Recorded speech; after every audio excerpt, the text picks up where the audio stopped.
KO Artist Sports here with Jose Ramiez, fighting on the undercard of Pacquiao Bradley 3. Tell me how you feel, man, fighting on a big card like that. Lots of people are going to be able to see you that night.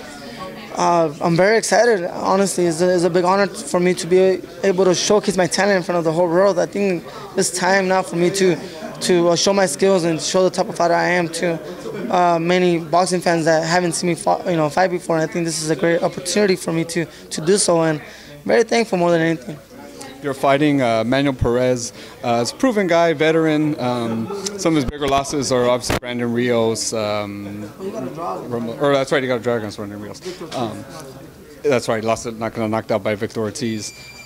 Where does a win over him put you as far as like world ranking and title contention, stuff like that?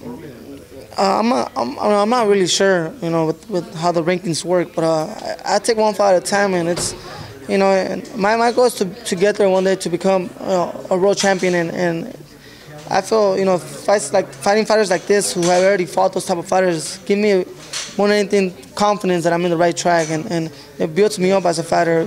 Fighting guys with this type of experiences, I feel this is the greatest fight of my career just because of the stage that I'll be performing on, and then later one fight at a time. That's what it takes. I take one fight at a time, and I try not to go jump overboard, and be focusing on what's next.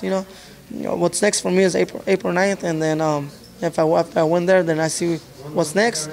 But I do want to become a world champion, and I'm gonna do the best I can to do so. You're training here at the Wild Card with Freddie Roach. What's the environment like here? Just all these great prospects, all these great fighters kind of coming here. What's the environment like here, and how does that help you prepare for your fights?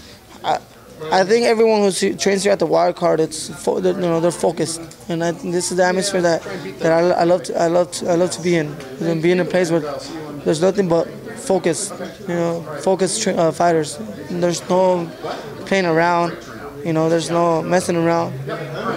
Right here, we come to train, we come to get ready for our fights, and you see different styles. You see, different fighters from all over the world, and all the best fighters from all over the world. And if they're not the best yet, one day they're going to become the best. So all that, they're pushing themselves, and it makes me push myself too as a fighter. Like you were just talking about the best fighters in the world. Obviously, Pacquiao's going to be in camp soon. Will you be working with him, like sparring with him, things like that? Do you know what's going to happen once he gets here? That's up to Freddie, my trainer, to let me know. But he'll know what's best for him and what's best for me.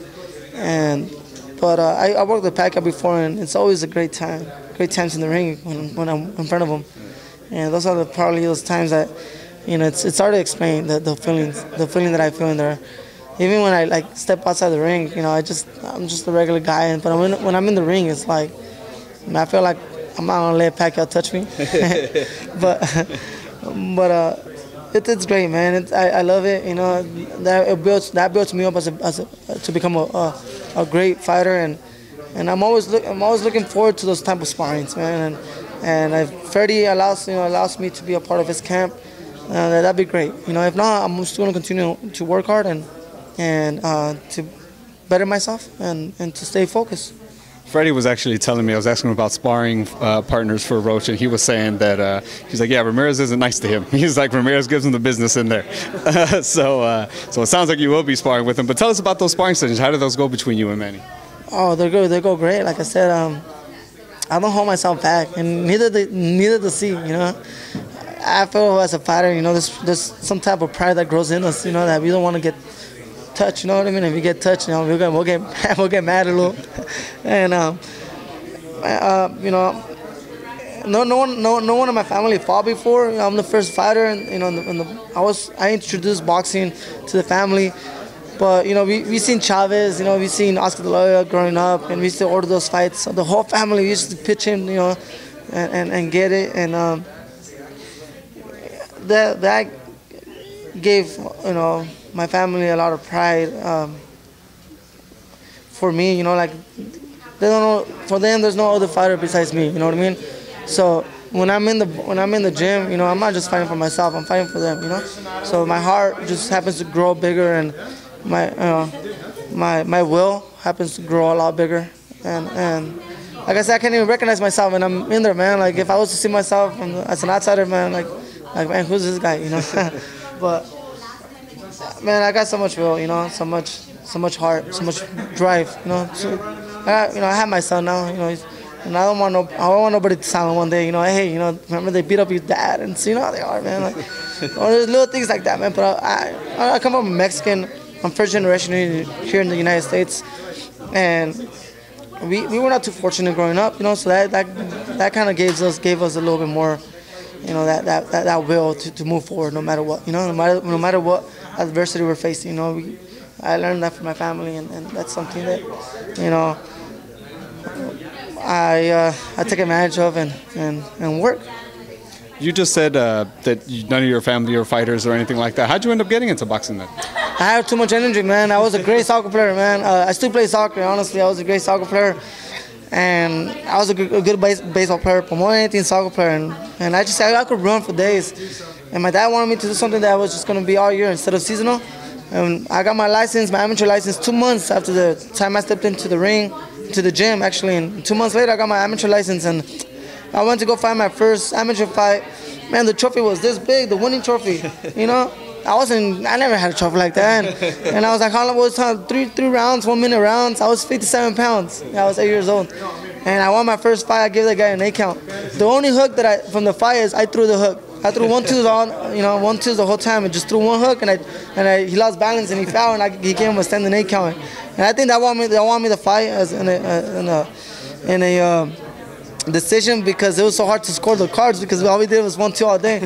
And I wasn't nervous. I just wanted that trophy. I just wanted that big trophy, and I wanted to take that trophy home. And after I won that fight and I got the attention, man, I just wanted to collect more of those trophies, and I love the feeling of it, you know. And I wasn't afraid to get hit. I wasn't afraid to hit at the moment. I was never a fighter in the streets. I was very educated. You know, my dad, I couldn't do no sports without getting good grades, and my dad, you know, he kept me on check. He kept me on you know, on the right track. So later on, you know, I started just setting goals, and kept working on them. And you know, my goal, you know, I got to my goal, and then once I reached my goals, I will just create more and more. And now I'm 16-0, and my goal is to become a world champion.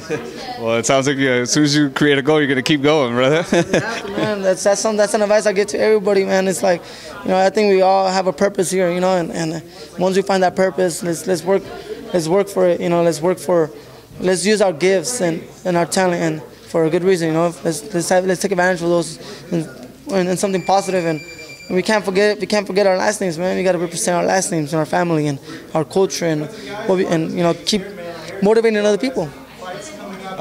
I know that you're from the Central Valley, and I know they're having like issues with water and stuff like that. Just want to give you an opportunity to kind of talk about that and just kind of what that means to you, and kind of bringing attention to that. Man, there's, you know, the water crisis that they're affecting everywhere. Honestly, California, all California, and if people don't see it, man, there's little things that they really focus on, like the food going up, you know.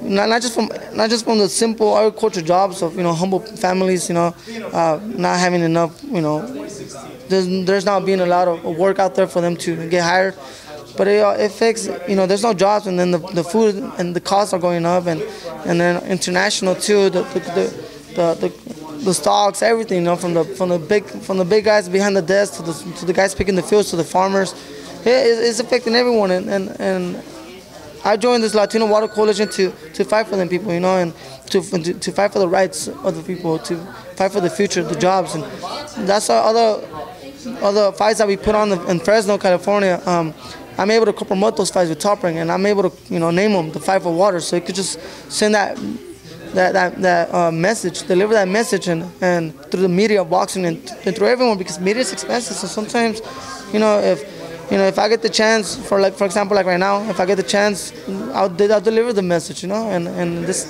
I'll let people know that, you know, that there's people out there fighting, and we gotta support, you know, whatever, support different, you know, bonds or laws that are being passed by that are gonna help us, you know. For example, the bond that got passed in November of 2014, it was a $7.5 billion bond that got passed to create better storage so when it rains, we're able to properly storage the water that rains instead of going straight to the ocean and going to waste. We create better reservoirs, you know, and stuff like that. And the bond hadn't been passed and since I don't know, like I think they've been trying since like 2000 so the year 2000, and it hadn't been passed. And after we promoted those 2 fights in the Central Valley, everybody started voting for it, and it was Proposition 1, and it got passed. And now we're able to have some type of money so we could create that water storage, because it doesn't rain that much, and it has been raining this last couple of days, but that's not enough. That helps during the time, but I mean, what we need is groundwater, not just upper water. What we need is actual groundwater. We need the government to open up those pipes that they closed down because of the delta fish. They closed the water down because of delta fish, the rare species of fish that we haven't even seen in the last 10 years that they're trying to save. And so they rather they don't want to put them in danger, but they don't want to put us in danger. And I worked in the fields. My family worked in the fields, so I know what those jobs mean. I gotta continue fighting for them. We're obviously very passionate about that. I actually spoke to Daniel Valdivia last week before his fight, and I was like, "What is it about you guys in the Central Valley?" And he was like, "There's something in the water. There's not a lot of it, but there's something in the water for you guys turning out great fighters out there." Well, hey Jose, I appreciate the time. Best of luck April 9th, and can't wait to watch your fight, man. Appreciate it.